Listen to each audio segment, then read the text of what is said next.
Okay, hello everyone. Thank you again for being here, or welcome if it's the first session that you are attending of the AGORA series. For this discussion, I would invite our dear partner Anita Pócsová from MIDPOINT Institute for a brief introduction before we start the conversation. Thank you. Good afternoon. Everybody, I would like to thank you for coming and welcome you all also on behalf of MIDPOINT Institute. We are very happy and it's our pleasure that we are able to collaborate with Thessaloniki International Film Festival and AGORA series. Thank you, Nikki, and that together we can bring you today this topic, IP, intellectual property, as a tool for fostering innovation and social change. As it is currently resonating very much in a serious industry landscape in Europe. Very shortly about MIDPOINT Institute, we are a training organization for project and script skills development for writers, directors and producers, both in series and film, focused mainly on region of Central and Eastern Europe, but open for all other countries as well. Currently, our series launch program for series project development is open for submissions. So if you are interested or have any other questions about our programs, feel free to reach me either after the talk, or you can also book a one-on-one meeting via the Eventual platform, and I will be happy to talk to you. And now it's my great pleasure to invite our speakers. First speaker is an executive producer of Yle drama, Finnish public broadcaster, and she's also a tutor of our short-form series program called Smeškat, Hyppe, Salmi. Welcome. And also our other speaker, unfortunately, she was not able to come in person to Thessaloniki. Hello, Émilie. But due to her very busy schedule, but agreed to join us on the Zoom. So CEO, producer, and IP creator from a Sweden-based company, Riviera, Émilie Blézat. Welcome. And moderator of the talk, AGORA talk, Ntim from Deadline. I will give him the word now. Thanks. Thank you. Thank you. Hello, everybody. It's nice to see you again.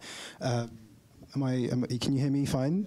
Just shout if you can't at any point during this talk, because I've been told that I talk slightly too quick, but it's fine. I have two really interesting panelists today, and they're doing some really sort of contemporary, innovative work. So I think it'd probably be best to start if they want to introduce themselves and tell us a little bit about what they do and why they do it. Do you want to start? Do you want me to start? Yeah, please. Okay. Hi, everybody. My name is Hyppe, and I'm working as an executive producer in Yle, as Anita said. And basically, I'm working with mostly with young talents, young creators, and producing and commissioning stuff on social media. And I do have some slides, which I think that would. Of course. Have you got your? Yeah, I don't have a clicker, so can we have the first slide, please? This is something that I always want to show when you are talking about young audiences. We used to think that youth or young adults is a one target group, but it isn't. Even though if you have only these 5 parameters, you can see how much it is changing concerning about whether they are studying or working, or do they even live with their parents. So between 15 to 29, which is something that most producers think that is youth or young adults, there is such a huge change. And even though if you can show the next slide, also this is something to think about, that when you are broadcasting, you are targeting the content to young adults. And when you go to streaming, you may have some niche audience. But when you go on social media, it's the niche of the niche. It's not just age and gender anymore. It is all this stuff and so much more. So you really have to know your audience to be able to create something with them and for them. And even just on Instagram, there are more than billion accounts. So there's always, somebody who has, better content or better insight or something. So you have to be able to find your way to this specific audience. Can I have the next, please? Because if they don't find you, you don't exist. The habit of consuming media is changing so much that you really have to be where the audience is. That is one of the main principles that I think it's happening at the moment. And can I have the next one, please? Yeah, there's a huge difference between creating content about young adults, for young adults, or with young adults. And with and for is something that we are doing in Yle at the moment, or at least we are trying to do. And that is why we are trying to engage the young audience to be able to create content for them, with them. Next, please. So Arena Stories I'm going to tell you more about later, but it is based on these 3 principles. It is by young adults to young adults, for young adults. And we do have very small budgets, but we do have a lot of support. And something that is different from creating content on broadcast is that they do get feedback, not just from us, but from the community on social media. So there's a really big change happening. Awesome. And if we could flip back to Émilie, I don't know if she wants to give us a little bit of an intro on what she does, now she does it. Yeah, sure. Hello. I think there's a slightly delay in the broadcast, so we're going to see if it works. So I'm Émilie. I'm French, but I've been based in China for 7 years, and now I'm currently based in Sweden, where I run the company called Dark Riviera. And I'm going to share a bit about Dark Riviera because we have a very specific setting, because it's a company of creators. And it's not so I'm just going to share a little bit about this to let you understand what we do. So let's see if that works. Yeah. And I guess I need to do full screen, something like this. Okay. So basically at Dark Riviera, we craft world and stories. And so we are really like a creation company and also, of course, production company, because to create, we need to produce. The specificity, and we set up the company because when I moved to Sweden, first, before that, I was a film producer based in France, where I still have a company called Skiapod, where I produced feature film, feature documentaries and TV series, and also stage show, music shows, and so on. And so after that, I moved to China, where I set up a studio Canal, so Canal Plus company in China, and run it for 5 years. And I also worked for the French government as a cultural attaché. So my job was to make France and China together. So not only for films and series, but also for music, art, new media, and gaming, etc. So that's really where I learned how to work on IP, especially as Asia. It's really much about IP. It's not about just one film. It's about the whole ecosystem around it. So then when I moved to Sweden because of COVID, I met with 3 persons, with Sylvain Renberg, who is initially a graphic novel script writer. He wrote 142 books, so he's a very prolific writer. I met with also David Dusha, who is a TV, film, and writer and director. So he really come from like art house cinema, but moved to television and did like a multilingual writer. He can write in French, Swedish, Hungarian, Chinese, and Swedish, of course. And I also met with Robert Backstrom, who is a video game producer. So we realized that we all had like a very different background, but we are all trying to tell stories and create worlds. So we decided to create a company together when we create content to address all the different platforms.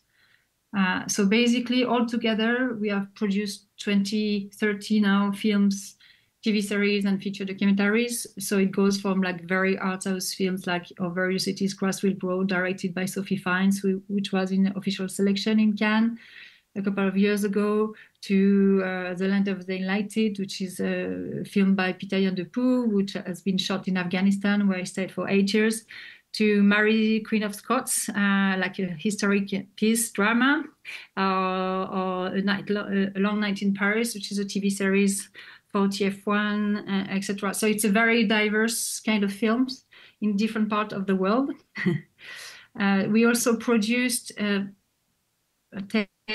music, dance, and live shows. So I worked with Grace Jones, with Bernie Namnam. We are the world champion of scratching music. I also worked with Wayne Traub, who is also a multi-artist, like he's a singer, a theater director, and a choreographer and a dancer. I worked with Anna Teresa, the cast maker, another choreographer. So I always produce shows also from people from different places and cultures, etc. So we publish now 155 graphic novels, especially Sylvain, of course. David also writes graphic novels. So he writes his own IPs, but he is also commissioned to write on other, like to expand other IPs. So he's now finishing the next Wonder Woman comic. He's the first European writer to write for Wonder Woman. He just released Captain Future. The French, if there are French in the room, they might know about Captain Flamme. It was a very famous Japanese anime in the 80s. So the Japanese studio asked him to make a graphic novel to relaunch the IP. He has done adaptation of Conan the Barbarian in graphic novel. He also continues the story of Millennium into graphic novel, because after the death of Stieg Larsson, the story stopped. So they asked him to continue the stories through graphic novel. So we have been publishing very different kind of graphic novels for different audiences as well. So with Robert, we also produced 20 video games.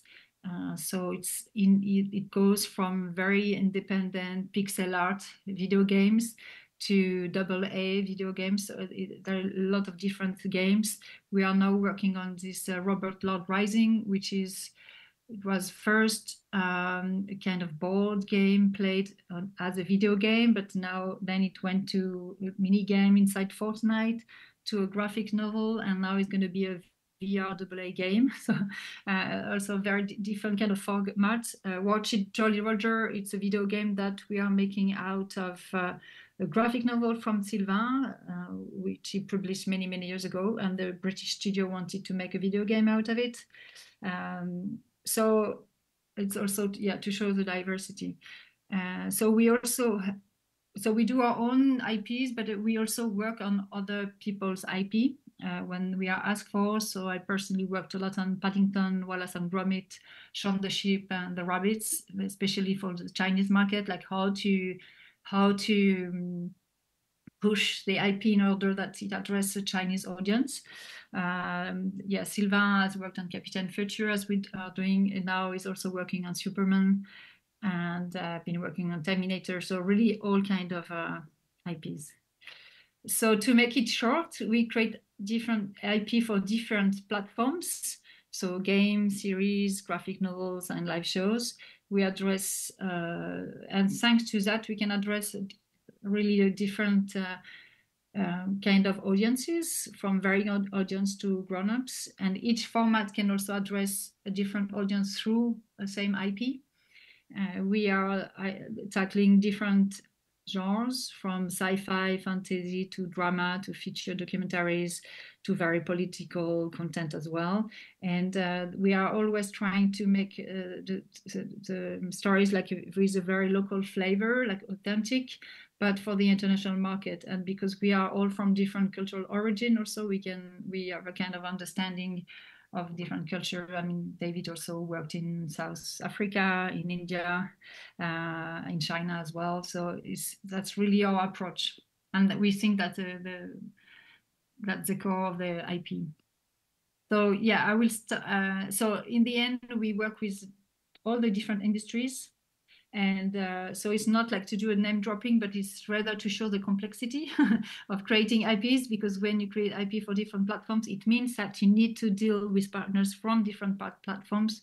There are different practices, regulation, different territories, and so on. So yeah, we work with book publishers around the world, from DC Comics to Dupuis to Chinese publishers, with a lot of film and TV, as you already know them, with the game publishers to publish our games, also with institutions and art institutions. We worked a lot with the Opera in Paris, also with Centre Pompidou, but now we have a mission with the Smithsonian Institute to create IPs around their work of art, and with like traditional foundation and group of investigative journalists as well, with the Chinese Ministry of Propaganda, with the British Film Institute, and so on. So it's because we have these different platforms, we need to deal with really different kind of companies and partners, and understand all of them. Yeah, I think I will stop here for the introduction. Thank you. Émilie, it's really interesting. You briefly spoke about your background working at Studio Canal and working in China. I wondered, why did you want to leave, I guess, the conventional industry and start a sort of contemporary company like this? First, I really wanted to. I'm just trying to stop to share this. Sorry. Do you see a sharing or not anymore? Still sharing, yeah. Oh, yeah, I don't know how. Oh yeah, sorry again. So first, I mean, I wanted to go to China. There's different things. There is China on one part, and there is a diversity of industries on the other part. And me, I always have been learning so much from being in different cultures. So I really wanted to go to China for a very long time. My grandfather was an architect and built factories in China in the 70s. And so I always have been fascinated by Chinese culture. And when you go there, it's true that you realize like how little you know and how little you understand from the world, and you have to learn a lot. And I really like that feeling, to be completely lost and to learn from scratch. It was not such a big shock when I arrived in Sweden, even if Sweden is really different from France, and even if I find sometimes Chinese people actually closer to me than Swedish people. So I wanted to do that. And the same when I produce films, I always worked with choreographers, with war photographers, and so on. So I don't know, I always have been attracted by different backgrounds of people, and it's really about meeting the people that I really want to work with. And that's pretty much what drove me in my choices.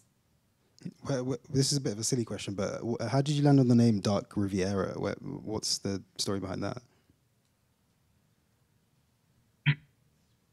So Dark Riviera, yes. So one of the partners, Robert, is from the north of Sweden, where it's really dark in the winter, as in Helsinki.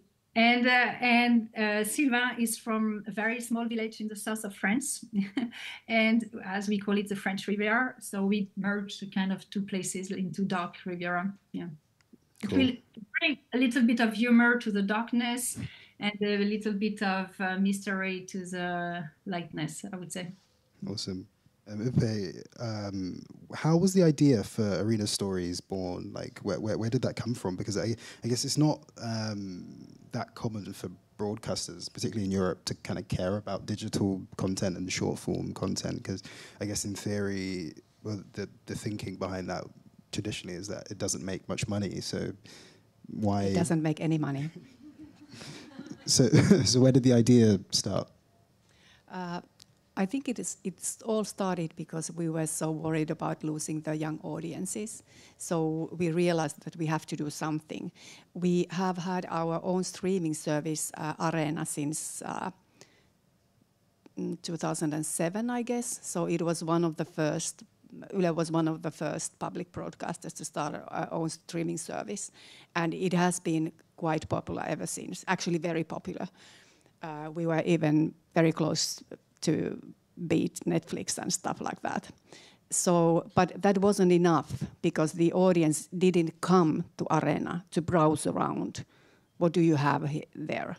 So it was not like YouTube when you can go and it leads you to the next content. So we realized that we have to do something. And at that time, I was working on a youth department. So I was commissioning content for teenagers. And I just, I don't know how it actually happened, but more than 10 years ago, I just, had this mind-blowing idea that you don't always have to bring the audience to you. You can also go there where they are. And I think the company was brave enough to give us the permission to create something. At that time, it was on YouTube and on Facebook, which now sounds quite ridiculous, but it was back then. So we created a series called Love Milla, which I think was one of the first series created primary to social media, on social media. And it all started from there, I guess.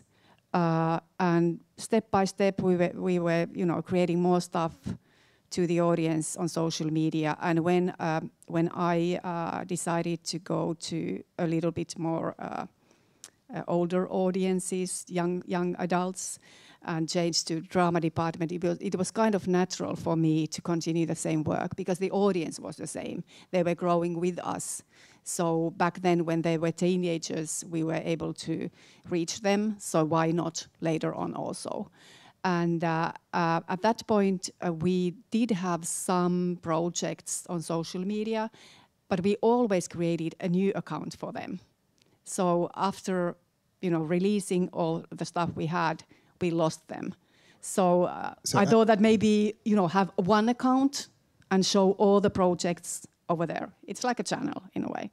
So as in so you would start up a TV a series, create an Instagram account for that series, put it all on there, and then when that's done, move on to another account. That's how it was.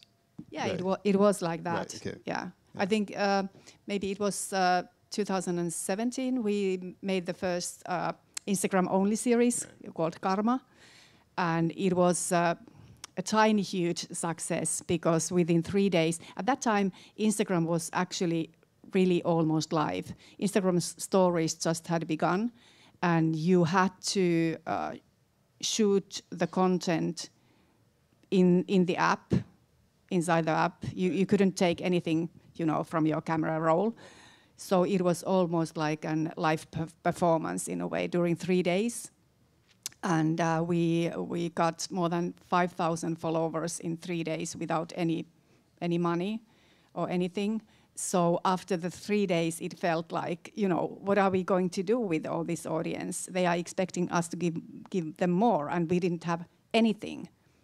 And since doing that couple of times, I think it was time to create an account only for the new stuff. Yeah. I wondered, what is the...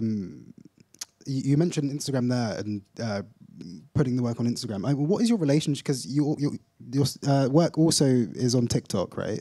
So what is your relationship with Instagram and TikTok? Do you have to talk with them and be like, hey, we're going to do this thing? No, I never talk to anybody over there. Okay. So we're just, doing stuff, putting it out, getting feedback. That's all. And how do you judge this? Maybe you don't need to do this, but how do you judge the success of a project? Are you counting followers, like you said, or engagements? I think that is a really good question. And it depends on the project. because as I said earlier, we are mostly working with young creators, young talents. So we always trying to find something that we want to achieve with this specific content, this specific series. It might be the engagement, or it might be trying something new, or trying to create a new format, or testing whether these main characters work well. So we always want to do that first, because I don't want the talents to only look at the numbers, because we don't do any marketing. So it's you can't expect too much. So yeah, it depends. And you meant working with young people and young actors and directors and writers. I guess maybe there's a point where you have to supplement some of their technical skills. I wonder, how does that work? Do you have to teach them or help them produce? And how does that affect the way that you work? Things are created. Yeah, it's tough sometimes to work with them, because they want to do so much. And they are so anxious in creating, and they have, all this stuff they want to do, but they don't have, they haven't done so much. But usually with the technical skills, they beat us, because they are so clever with the iPhones and, all the technical things. And I think that each one of them, or each team, or each small production company has some kind of weakness, of course. And that is something that we want to, give them. So it's also based on each of the projects. Usually it's more like, storytelling or producing, that kind of stuff, not just, the tech. And we were speaking a bit before, and you mentioned that the young people own the IP of the things that they create for you. And I wondered, why do you do that? Why do you let them keep that? Because, we are funded by the taxpayers, so we want to give back. And I think that for the young creators, it's very important that they get the feeling that they own their own stuff and their own IP. And, we don't need that. We only want to publish good content to the audience. And we want to buy what we need, but not anymore. We don't need to, get anything more than that. So, yeah, I think they are doing us a favor by giving us the chance to engage the young audience, and we are, making the same to them. So they get some money and some feedback and some support from us, and they can create their own stuff and still own the IP. Émilie, where are you finding, you're sort of creating IP, but where are you finding things to create? Where are you looking? In our brain, I guess. No, I mean we are really full creators. So we create our own content. And of course, so like like Sylvain is really a prolific writer. He can write 15 graphic novels a year. So I guess he has a lot of ideas. And we also work with other talents, especially for TV series, of course, where we also scout talents throughout Europe. But we initiate a lot of the ideas most of the time, and then when we have an idea and we want to develop something about this topic or in this region, then we go and look for talent to work with. And sometimes, I mean, because we have been working for so long, also, of course, we know writers that we work in the past with, and we want to work with them again. But the core of the company is around us writing.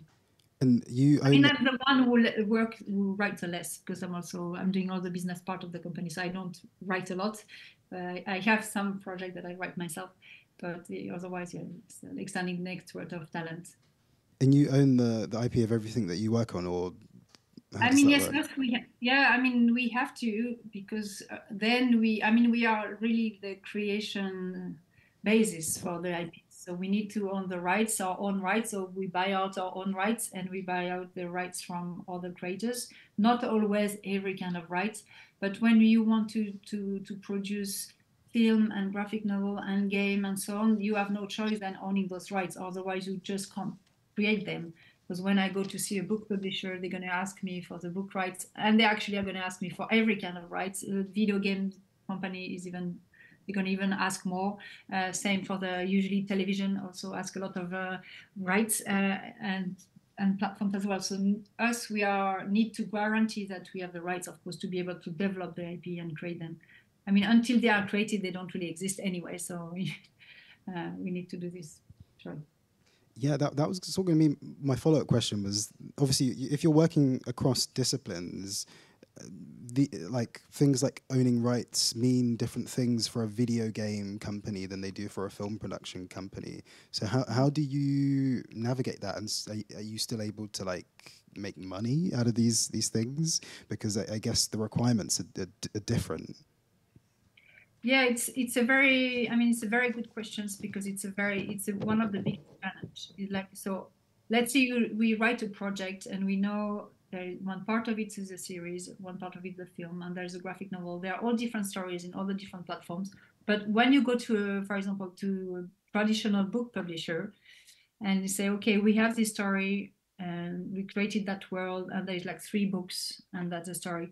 Usually what they do is they ask for the rights to publish these 3 graphic novels, but they also want the sequel, the prequel, the spin-off, and the licensing, merchandising, and the audiovisual rights, and the game rights, and all kind of rights. But of course, if I give it to them, then I can't do the rest. Then I can't do a video game. I can't do a TV series, because they will have the rights. So and same for the television or film financiers. Even if in films are used to be more reasonable, I would say. And the game companies, they don't even consider author rights most of the time. There is no author in the game company, except in France, I would say. Whereas France, still, because of the traditional author rights regulation, they have still the artist approach. There is maybe an author behind a game, but most of the time there is no creator in a game. It's it's mostly employees working in a game company, so they own everything that an employee does, and there is no notion of rights. So of course, today one of our big challenges is to try to explain to those different partners in different industries that yes, we need to separate the rights. Otherwise, we can't create it. And the book publishers, they have to understand that it's in their interest, it's in the interest of the sale of the book, that the video game exists as well. So what we try to make clear for all the partners is there is a difference between rights, assets, which is the IP itself, and commercial revenue. So basically, our strategy is to say, okay, let's share all the revenue. So I'm happy to give some game revenue to the book publisher, but he needs to let me under the rights. Otherwise, we can't work. So that's how we try to address the problem. But there is not a lot of people who understand it and who want to accept it. And also because we work on different countries, every country has a different approach to this as well. The rights in Sweden is completely different from the rights in France, from the regulation in the UK. So depending also where is the company are based, you have very different legal approach. Yeah, and Hyppe, where do you look for young people to work with? Where do you find them? In the beginning, I was just browsing a lot of Instagram, so I was trying to find creative people from there. I just slide into the DM and said, "Hi, I'm Hyppe from Yle. I like your stuff. Would you like to work with me?" But it changed quite soon. So now we have this biannual open call, and we get a lot of submissions each time. And but so people are mostly contacting us at the moment. We've been doing these arena stories for 5 years now, so it has changed a lot since we started. And I'm very happy, of course. So. And so Karma was the first drama series that made for Instagram stories. Since then, I wonder if there's any trends that you've noticed in how people are engaging with the work, who's watching, and just how they're engaging with it. And has that changed the way that you work? I think it has changed a lot because Karma was, as you said, it was the first one, so it was something really new and fresh. But ever since, there has been more and more and more is coming all the time, and TikTok has also changed the situation because there's so much new stuff coming out all the time. But I think the basic is the same, that it's storytelling. It's just a different platform, and it gets different forms. But the great advantage of creating stuff on social media, I think, creating fiction on social media, is that the process is so much faster. When you are creating a fiction series on broadcast or on streaming service, it's years, but we talk about months. So it's about what's happening at the time, to the people around you. So I think it's sort of more authentic that way. It feels more real. And in your PowerPoint, you say that you're working with small budgets. What kind of figures are we talking, or if you can? Sure, I can tell you. The series are quite short. Let's say 3 times 3 minutes or something like that, or 5 times 2 minutes. And none of them has started with. None of them is more than, let's say, 37,000 euros. So very small amount of money. And how long is the production period? Like you said, months. So if you're working on one project, are you shooting the whole thing in a month or in a? The whole thing. Of course, it depends on the project and on the people working with that, whether the talents are more experienced or less experienced. But usually the period from the idea to the publishing is maybe 5 to 6 months. Sometimes faster. But also we do have some projects that we have been developing for half a year and then put it on hold for a while and then continue later. Are we able to show the video clip from one yes, of your please. collaborators? I think that could be really instructive. Yes. Should we have the episode first or Vivian first? Sure. We haven't. Do you want to introduce the episode that we have so people know what it is? Okay. I want to show an episode from Kalamaja Blues, which is, I think it was 5 times 3 minutes episode, a series that was made by Estonian Vivian Sade and her production company. And it all started from MIDPOINT Smash Cut, where Vivian was attending to the program. And after that, I asked her whether she would like to do a shorter series from what she was originally planning to. And I think this is the second episode of the first season, and she's just, I think, editing the second season. But let's, Can we see the other clip, because the director and producer Vivian is telling us the background of the series, which I think is really important to understand that. Yeah, cool. Can you play the next clip, please? Hi, my name is Vivian Sata. I am the writer-director of Kalamaja Blues, the Arena Stories, and now Estonian Public Broadcasting web series. I created it through my production company Moondust Films. I'm coming to you from Tallinn, Estonia. Hello, Tiff. Very, very exciting. Thank you for having me. You asked me to send you a little video message detailing sort of my side of the experience of working with Arena Stories. As you might have mentioned, Hyppe and I met at a workshop. I was there with a longer form series called Sloppy. And she asked me a couple of days after the workshop whether I would be willing to adapt it to this web series social media format. and said that if I wanted to, I could keep the IP for both. So if we named the web series something different, what became Kalamaja Blues, I could still develop the longer form television series in Estonia afterwards. And every step of the way, Arena Stories has made decisions like this where I feel like I have agency over my own work. I feel very safe, and it's a wonderful space for me to create, because as a young, relatively young creator within the television industry, I know that I'm going to have to compromise a lot going forward. And the fact that a huge broadcaster like YLE is trusting my artistic vision basically completely has been a huge, huge self-confidence boost for me. Because within even the script consulting stage, it was always like, all right, Vivian, where do you want to go? Okay, what is your north? All right, compass is there, let's go that way, but let's see whether there might be a more efficient way for the story to get there, you know? So it wasn't as if they left me, you know, to fend for myself completely, but it was like, all right, this is your vision. We know what we are ordering. We know what we want to get from you. Let's just try to see what the best way is to get there.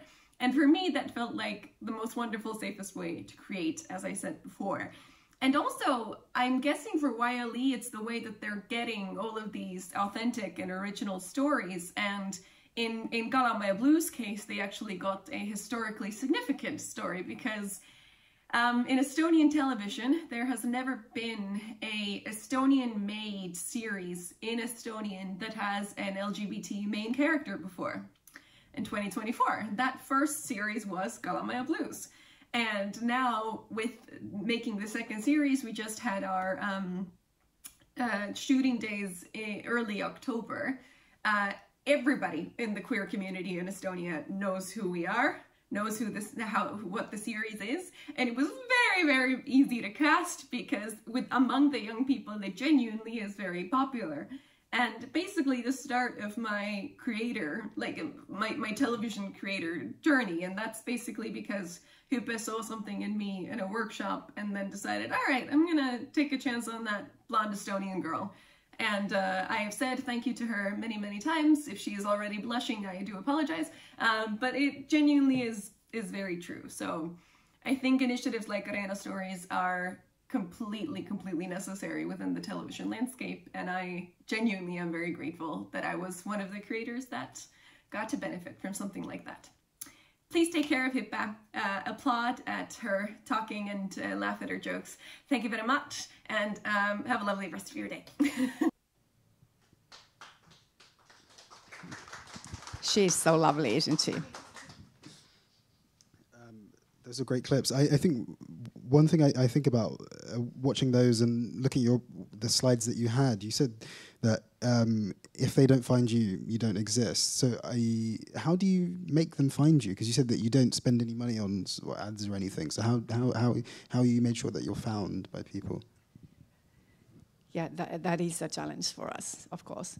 But it's mostly happening by networking, because we are working with young talents and they are proud of the content they are creating with us. So they are tagging us and they are sharing our, posts, especially when they are themselves in it. So it is like internet used to be. You know somebody who knows somebody, and it's a network.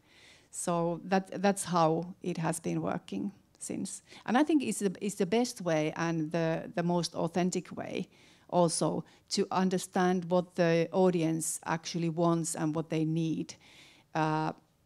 Because if you don't put any money on that, it's based on the algorithm, of course, but also how the people react into that, how they really engage to that.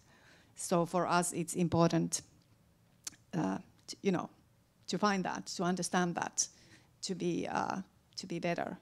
Something that just popped into my head. Has the channel itself, the broadcaster, found that since Arena has started, that younger audiences have stayed with them, like continue to go on the streaming service or watch the linear chat? Has there been a migration since the start? Is that something you've noticed? We have had some series that we started on social media, like sharing the first episode on social media and the rest of them on our own streaming service. So yeah, we have very good examples of that also. That's very cool. Émilie, I wonder if you could tell us a little bit about the War Room, which is another endeavor that you have. Be intrigued to hear more. Yeah, so we last year, a year and a half ago now, we set up an initiative called War Room Content, and basically it was born from fear, let's say, to make it short. After 7 years in China, I moved back to Europe, and my first reaction was to say, wow, I grew up in Europe where peace, healthcare, education, everything was lovely and easy and obvious. And when I came back to China, I realized how weak it is, how fragile it is, and that it might disappear in Europe. So I got really scared, honestly, and I thought, well, maybe it's time for me just to help a little bit, and with our very modest small company, try to see how we can contribute to to the European values, to the European project, because it could disappear and it could be very dramatic. So that's when we set up this War Room Content with the idea to develop content with impact. I always have been producing content with like very meaningful topics and stuff in the past anyway, but I thought that it's really a time to do that even more, and that it's a core of a whole project. So we got the funding from the European Union, from the European Commission to try. I mean, the funding is dedicated to improve the quality of European TV series, which is very ambitious, and I'm not sure we are the best to do that. But our project was to say, okay, we have very good script writers all over Europe now. They have been trained very well in training programs, schools, and so on. But a lot of them didn't really have any life experience. The world is so complex that we want them to team up with people from the civil society, from other parts of the world, in order that they write about things that are meaningful and important for the world. It sounds a bit ambitious, but so basically, very concretely, what we did is we created a consortium with an investigative journalist center based in Czech Republic, but who has a network around the world called Investigate, and they team up. They are part of the OCCRP and the International Organization of Investigative Journalists. So basically, they have 150 journalists working on organized crime and corruption all around the world. We also team up with Reporters Without Borders, which is an association based in France, but who works on an international level, who have a seat in the United Nations, and they fight for the freedom of information. And they are a big lobby also to try to push regulation on this, to make sure that journalists can still work and that democracy is preserved. But we also team up with a theater company based in Belgium, where we do theater and dance a lot. And they also they made shows in Gaza a couple of years back, and they have been working all over and on very difficult topic as well. And I wanted to see what they can bring also, because live performance is very different from film, and it's a complete different way to structure a story, to bring energy from the actors and so on. And I think theater has a lot to bring to film and TV today. And now we also team up with Ile Arena with a colleague of Hyppe, and we are really, it's really great to experiment more on the social media part also, and because internally we don't have also this capacity to do direct to the audience content that goes directly to the audience. We always work with partners and they have the relationship with the audience, which we don't directly. So it's also been very important. So to make it short, we created a think tank first to decide about the topics. I can just share something briefly to make it more understandable on your slide. So that's War Room Content. So we first created a think tank, so we map up kind of 5 different big themes. Of course, the European values, and also like human security, everything around security of human being, from war to poverty to starving and terrorism. A big part of the topic was also about humans and technology, to of course to tackle the question of disinformation, the impact of social media, the media literacy in general, and mental health. We also wanted to work on humans and the impact on the environment, on climate change, the destruction, the pollution, etc. And as well, a very important topic for us was unity through diversity, to talk about migration, genres, cultural identities, languages, and so on. So to do that, we created clusters. So for the first round of warm content, we developed 10 clusters, and for each cluster, we decide about the topic, the audience we want to reach. Like, for example, if you want to have impact on climate change, the series has to address who. Is it the mainstream audience? Is it the executive that run big organization that you need to convince, like, who is the target audience? Is it young people? So then we need to decide about the format and have very precise guideline, a monitoring system, like with feedbacks, focus groups, and so on. We also created toolbox with AI tools, but also with IP advisors, like, okay, if the series has to go to video games or graphic novel or live shows, how to do that, and the cornerstone of each project, of course. So basically, in the cluster, we have, of course, writers from all over Europe, depending on the region and so on. We have a producer, executive, who also help to coach the writing, and the writers coach as well. We have an IP advisor, also legal advisor, to make sure that that's going to work. And we are trying to team up with distributors and broadcasters for each cluster. So it's really, it's basically, we create writers' room. Warm content is writers' room, but in the writers' room, we have all kind of people, not only writers, but also a lot of experts. So if we want to do about a TV series about mental health and the impact of social media in young people, we have in the room psychologists and people expert in nudging, like how to nudge someone who is on a dark side to a lighter side of the in his life. And so each cluster has very different kind of people. We have a cluster about climate change, who are writing a TV series that takes place in the Alps, about where it's called Meltdown, where the snow keeps melting all the time during the show. So there we have a climate change expert. We have a farmer who knows how the farming is changing in the mountain, and how that can be a solution for climate change.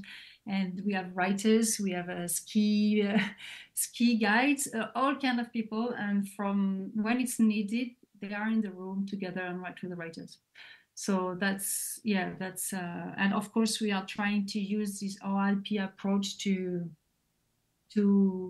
make the project stronger. So it's all about content. Yeah.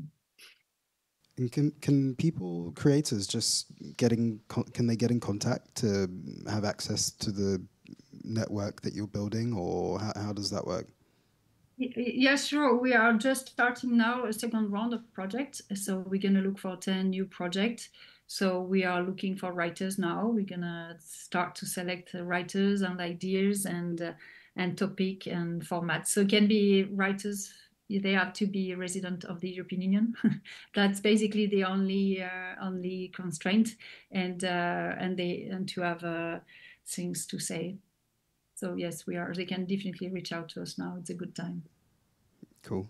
Hyppe, what's the future for Arena? Like, are you interested in, like, I guess, scaling things up? Like where does it go from here? Because it is already pretty innovative. So, like, what comes after that?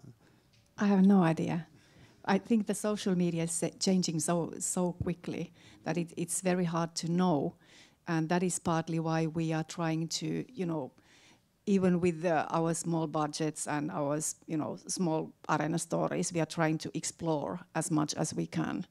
So to be able just keep on going to be able to adapt whatever is going to happen, and that's I think one of the main characters of the whole program, to be rolling all the time. When you first started, just another question. When you first started, was there any pushback within the company about why are we doing this? Because it is kind of funky, When I started, I didn't ask anybody. I thought it would be easier to apologize later, but I didn't have to because it was a success. So. That's very cool. Has anybody got any questions? Anybody want to ask anything? Hello. I want to ask if you do only national projects or also you do co-productions. That's one question. We do both. The Kalamaja Blues, what you saw, is actually Estonian project. So that was our first. But I'm hoping to get more because, especially because social media is, international, and it's more like why not? So yeah. Congratulations on the work. The projects are amazing. And I have 2 questions for Émilie, if I can. I want to ask if you have in your also an in-house illustrator or a great team of illustrators, because you mentioned 143 graphic novels. That's a huge amount of graphic novels. So you outsource work, or do you have also in-house illustrators? Sylvain worked with probably 50 or 80 illustrators around the world throughout this career. So for each project, we go and choose an illustrator we want to work with. So we definitely work with external graphic novel illustrator. Same for video games. Same when we need to do a Bible for animation show. So yes, we work with a lot of illustrator everywhere. So they are not in our company, but we work with them for project. The work you do is generally amazing. Being a comics fan, for me, it was very impressive that you're doing a graphic novel on Wonder Woman and Superman. And I was wondering, do you own the IP for that? Not for the character, of course, but for the graphic novel that you produce, only for the story. Do you own the IP for that? Or do you share it with DC? Like Wonder Woman, it's Sylvain himself as a person who owns the rights of the book. So of course he gets revenue from the exploitation of the book. He doesn't own the IP of Wonder Woman, of course, but he does have revenue when the book is sold and when it's going to be translated into probably 23 or 30 languages and so on. So he's pretty much being French, using the French regulation to keep rights, but not as a company.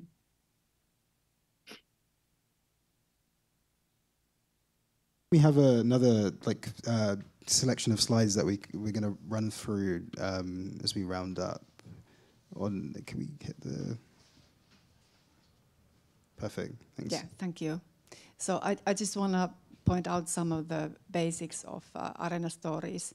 So the whole project has 3 points. The first is to discover these fresh creators, but also to create Arena, our streaming service content, to this specific target audience, to sort of be a bridge between our streaming service and social media. And that is also one of the reasons why the name of our account is called Arena Stories, because we want it to be linked to the Arena. And one of the biggest things is also to create the community for young creators. That is very important for them. Also for us. Can I have the next one, please? And here you can see the very short history of Arena Stories. As you can see, we started 5 years ago. And at the beginning, I hadn't picked all the creators. But ever since, it has been growing. And with the second open call, we got more than 100 submissions, which for me is a lot.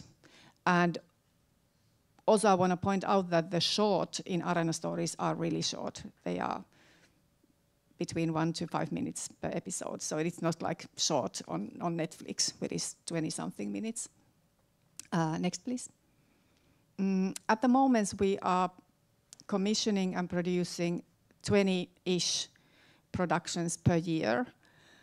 and curating every third day approximately about arena curations, and then also we want to share behind the scenes pics and videos and interviews.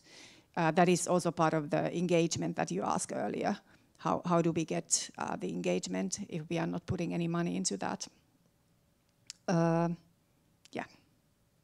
We don't have so many followers, but you have to remember that there's only 5 million inhabitants in Finland, and the age scale is quite narrow. So this is enough for us, because, can I have the next one, please? Even we don't have so many followers, sometimes we get really good reach, and this is the best 30 days reach so far. Over 500,000 accounts when we have 5.5 million inhabitants. That's, I think that's a lot. Next, please. And this is how it looks like on Instagram. We have, very diverse talents on our account. Next, please. And also some of the contents are published on Areena, which is for the Finnish creators really a dream come true. It is, it's something really big that they want to announce to their parents, call them, and I got my show on Areena, and as you can see, Kalamaja Blues is also there. Next one, please. This is something I wish we could do more to invite the creators to Yle. For some reason, of course, I understand why it's important for us, but it's so, for me, it's nothing to go to work, but for them to be able to come to Yle and meet other commissioners and other producers and get to know the house better, it's really something for them that we have seen them and we hear them and we want to connect with them. So that has been a great success also. They wish they could come every week, but for us it's too much. So it's a couple of times in a season that we invite them and try to give them something and also have an open discussion about what's happening and what they hope us to do. So next, please. So this is a summary of Areena stories. And this is also something that I find really, really meaningful, that in order to be meaningful to young adults, we need to include them into the development and production. It's not just, diversity that we show them, show young people in our stories, but we have to include them to create them. So that is the way we try to engage the young audience and to be meaningful in their lives in the future. They are the future taxpayers also, so we have to keep them happy. So if you want to exist also. And this is where you can take a pic and follow us on Instagram. So that is mostly, yeah. There are some series at the moment with English subtitles, and we are thinking about that. Perhaps we should do that more also, so you can enjoy that too. Thanks so much. That's all really interesting. One thing I thought I had reading through that is, do you have productions year-round on the account, or is it like during set periods? Year-round. Year-round. Yeah. Okay. Wow. So how like? You want to ask about how big our team is? Yeah. 3 persons. 3. Okay. So how do you set up the productions to work in this way? Because I mean. It's a mess. No, it's not a mess. Because we do also those curations for Areena content. So in a way, it's easy to always find something to post. To be honest, there are some, gaps for a couple of months that we don't have new series coming out, and then there is some month that we have a lot. But we just have to live with that. That's the best we can do at the moment.